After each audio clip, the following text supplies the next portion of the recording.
Chapter 2 How to Catch a Thief. After many days, like a dog after a rain, the Lady Wilma shook winter from her masts and riggings. She entered the southern latitudes. The sun came out bright and fresh, as if newly forged, and the nights were speckled over with stars. The fires went out in the pot-bellied stoves, and the passengers began to shed their great coats and heavy woolens. In another week, they were down to their shirt sleeves. In the lower regions of the ship, Praiseworthy and Jack were still at their shovels. They were powdered over with coal dust, but Jack did not mind the work. It would toughen him for digging in the gold fields, he thought. Still, the roaring flames had lost their friendliness. The boiler room was becoming distinctly overheated. Master Jack, said Praiseworthy, thinking of the tropic zones that lay ahead. Another week at our post, and we shall be roasted alive. But the heat did not bother Jack, for every turn of the paddle wheels brought the far country a bit closer. Even though the sea route was the long way around, it was faster than the overland trail across the plains. The ox-drawn wagon trains were sometimes a year in reaching California, and Jack was in a hurry. Every day counted. It was fine with him that Captain Swain was making a race around the Horn. The captain was in a hurry, too. Still, it would be months before the Lady Wilma dropped anchor in San Francisco Bay. There would hardly be time enough to complete the voyage, reach the mines, make a fortune, and return to Boston before Aunt Arabella had to sell everything. But try they must. This infernal firebox, Praiseworthy said, wiping the sweat from his face. We must think of a plan. We must expose the rogue who light-fingered our passage money. The truth of the matter was that neither Jack nor the butler had the slightest idea how to go about catching a thief. But Praiseworthy was undaunted. They would surely think of something. Meanwhile, they fled the flames, strengthened their backs, toughened their hands, and slept on deck under a balmy sky. In their free time, they washed in buckets of seawater, and Jack began a letter home. He had no idea when or where he would mail it, but Praiseworthy had packed pen and paper and had no intention of allowing Jack to forget his duties. But I would avoid any direct mention of our temporary misfortune, said the butler with a wink. No point in worrying about Aunt Arabella even for a moment. Finding a shady spot under a lifeboat, Jack spread out his writing materials and began. Dear Aunt Arabella, dear Constance, dear Sarah.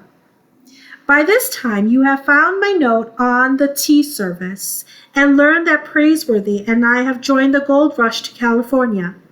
I am writing this at sea. Please do not worry, as we are well and happy and getting plenty of good exercise. Our ship is the Lady Wilma, and we are racing the Sea Raven to San Francisco. But at the moment, we don't know whether we are ahead or behind, as our ships became separated in the bad weather. But now the sky is as blue as it can get. It is hard to remember that you are still having winter back in Boston. I go barefoot.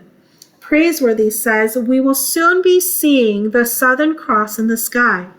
I am getting used to the food. We have salt beef and sea biscuits, which are very filling. For dessert, we have dandy funk, which is molasses pudding, or plum duff, which is just about what it sounds like. You would be very proud of me, Aunt Arabella, as I eat everything. Praiseworthy wants to be sure to be remembered. We are partners. We intend to come sailing back to Boston in a year. We will be rich as can be. The ship is very crowded. Everyone is anxious to get to California before the gold is gone. We see other ships on the sea almost every day. They are all California bound. I think it is going to be very crowded in the gold fields. I will tell you about some of our passengers. There is a horse doctor with the wooden leg. There is a judge with a scar over his eye. He rolls his own cigars and carries a sword cane. They say the mark over his eye is a dueling scar. We have several soldiers who fought in Mexico. They call themselves Mexico fighters and spend most of their time telling stories about the war. They are high-spirited and always laughing. I meant to mention that we have live animals aboard. They will provide fresh meat during the voyage. We have crates of chickens, a sow and 3 pigs, 2 sheep and 1 head of beef. I have made friends with the smallest pig and named him Good Luck for good luck. Praiseworthy says pigs are very smart. It seems strange not to be in school, but I am learning things every day. I will leave this letter unfinished and take up my pen again as adventures befall us. The following day, toward dusk, Jack was washing up in a bucket of sea water when Praiseworthy was struck as if by lightning. "Master Jack," he exclaimed, "you have it." "Have what?" answered Jack, looking up. He had been Good Luck with him in the boiler room, and now even the pig was covered with coal dust. "Why, the answer." "The answer? The answer to what?" Praiseworthy's eyebrows shot up with delight. "We'll catch the thieving scoundrel at last. You've hit it, Master Jack, you have indeed." Jack couldn't think what he'd hit, but the next thing he knew, he was following Praiseworthy like a squirrel up one ladder and then another to the pilot house. Captain Swain turned and gave the 2 intruders a weather-beaten squint. His temper, if not the growl of his voice, had improved with the weather. "How is the blasted voyage agreeing with you, my hearties?" "No complaints, sir," said Praiseworthy. "What brings you above decks?"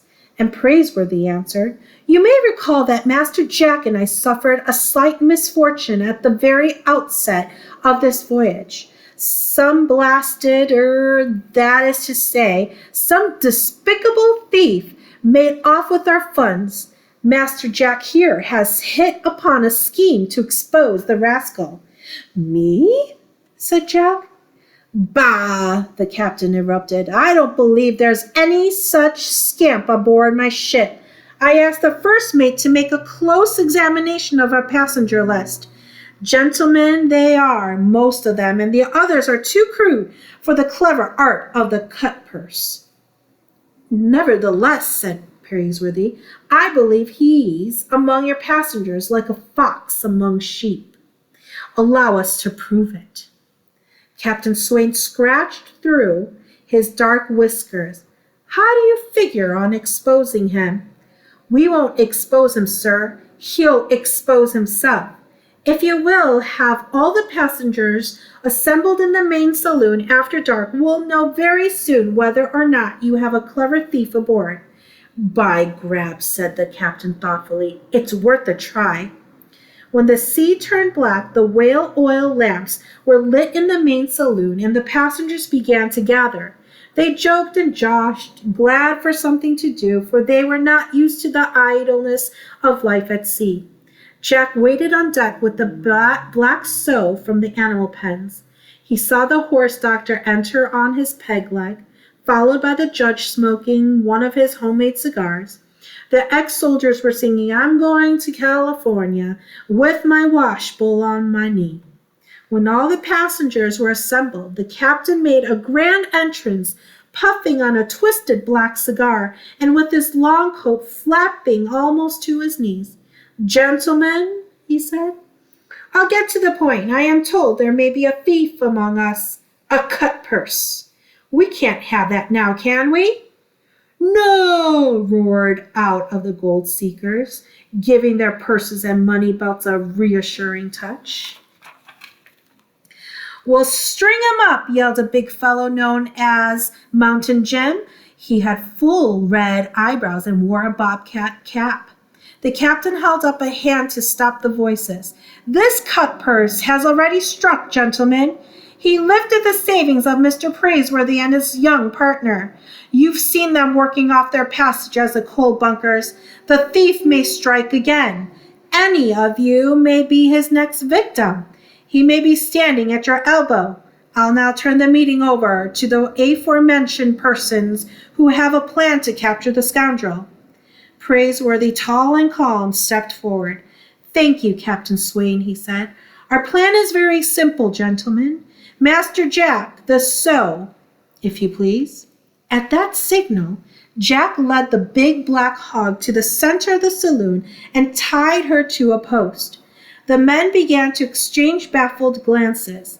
What had a large sow to do with catching a thief? But if there was a thief among them, they wanted him caught. Their own purses were safe with a light-fingered fellow aboard. A pig is a smart animal, Praiseworthy explained. None smarter, yelled out Mountain Jim. Take this old sow, Praiseworthy went on. She's very wise. We've discovered that she can tell a dishonest man by the mere feel of him. She squeals. Gentlemen, you can't even tell a simple lie in her presence. She'll squeal every time. A most remarkable hog, I must say. Jack looked about as the many faces shining under the flickering whale oil lamps. There were the horse doctor and the Mexico fighters and the judge with his sword cane. Not even Mountain Jim with his fur cap was above suspicion. Jack fed the black sow a limp carrot to keep her quiet. But he began to feel anxious. What if Praiseworthy was wrong and the thief wasn't aboard Lady Wilma at all? I assure you, Praiseworthy was saying, that if the cut purse so much as touches this hog, she will squeal. If you will line up, gentlemen, we'll get on with it. After the lamps are blown out and the saloon is dark, come up to the sow one by one. Touch her with your right index finger. When she squeals, we'll have our thief. I'm for it, one of the ex-soldiers said. Me too. A good plan, said the judge. Suits me, agreed the horse doctor, turning on his peg leg. Some of you boys get the lamps. Let's see how smart this hog is. If you're an honest man, you've got nothing to fear. A moment later, the saloon was in pitch darkness, and Jack held himself very still, feeding carrots to the animal so she wouldn't squeal. One by one, the gold seekers approached and ran a finger along the sow's back. A minute passed. 2. Not a sound from the hog. The passengers scuffed across the deck in their boots, touched the hog, and retired. The men were silent, listening for the squeal that would trap the guilty man. 10 minutes passed, and still they came. Even Praiseworthy felt a bit tense now. When finally the whale oil lamps were relit, the black sow hadn't uttered a sound. She stood in the center of the saloon, wondering what all the fuss was about. Captain Swain stepped forward, scratching his beard as he looked about at his passenger, and then turned to Praiseworthy. Looks like you made a mistake. The cut purse isn't aboard this ship. By grabs, I'm sorry about you and the lad there, but it looks like you'll be shoveling coal all the way around the Horn to California. One moment, said Praiseworthy, as unconcerned as you please. It's true the sow didn't squeal, but the guilty party stands in this room, sir. Gentlemen, Master Jack and I took the liberty of powdering this black sow with coal dust. If each of you will now examine your right index finger, where you touched her hide, you will find a smudge. Every man in the saloon instantly turned up his hand, and there indeed was a smudge of black dust. Praiseworthy didn't waste a moment. But one of you, fearing that the sow's squeal would give you away, one of you approached but didn't touch a finger to her back. Look around you, gentlemen. If there is a man among you without coal dust on his finger, he has exposed himself as a thief. Almost at once, there was an outcry from one corner of the saloon. We got him! Passengers, suddenly angry, crowded around, and Jack couldn't see who they had pounced upon. We'll string him up. Look there, his finger's clean as a whistle. It's the judge! Judge my eye! He's an impostor! Jack burrowed through the crowd in time to see the judge attempt to draw his sword cane.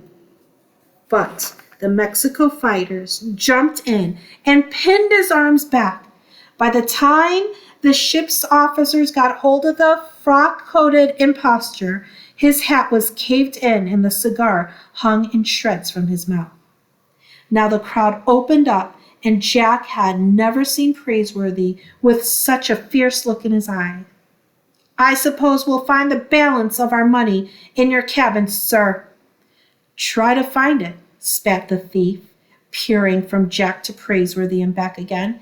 Clever you are, but we'll meet again. I warn you, or my name's not Cut-Eye Higgins. Humbug, said Praiseworthy just as sharply. The miners had their own ideas of justice, and the suggestions went flying around the saloon. Pitch him overboard and let him swim to California. String him up. Put him in irons. But Captain Swain already had his mind made up. Take him to the coal bunkers. By the time we cross the equators, by grabs, he'll think he's in Hades.